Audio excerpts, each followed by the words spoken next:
We meet in an hour of change and challenge, in a decade of hope and fear, in an age of both knowledge and ignorance. The greater our knowledge increases, the greater our ignorance unfolds. No man can fully grasp how far and how fast we have come. But condense, if you will, the 50,000 years of man's recorded history in a time span of but a half a century.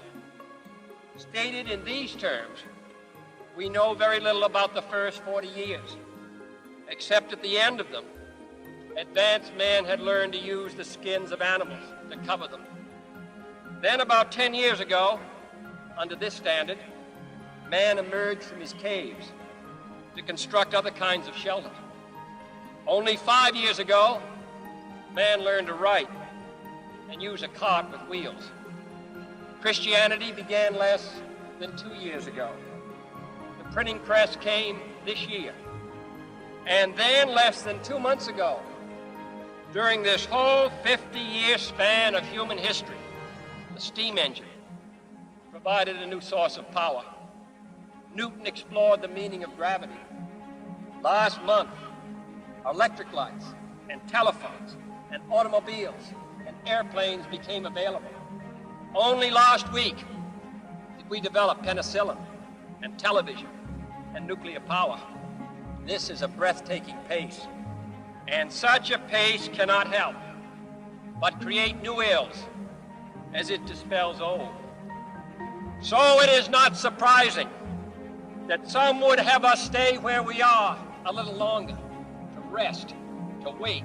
If this capsule history of our progress teaches us anything, it is that man in his quest for knowledge and progress is determined and cannot be deterred.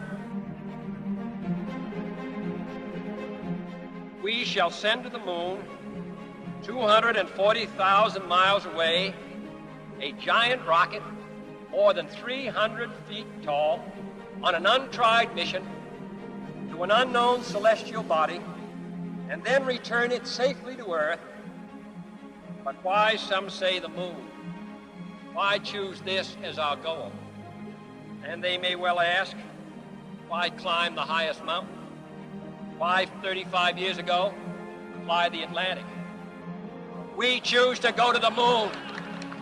We choose to go to the moon.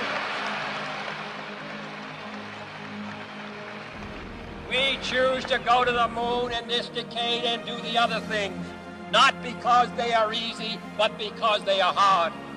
Because that goal will serve to organize and measure the best of our energies and skills.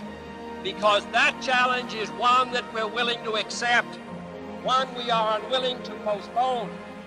And therefore, as we set sail, we ask God's blessing on the most hazardous and dangerous and greatest adventure on which man has ever embarked.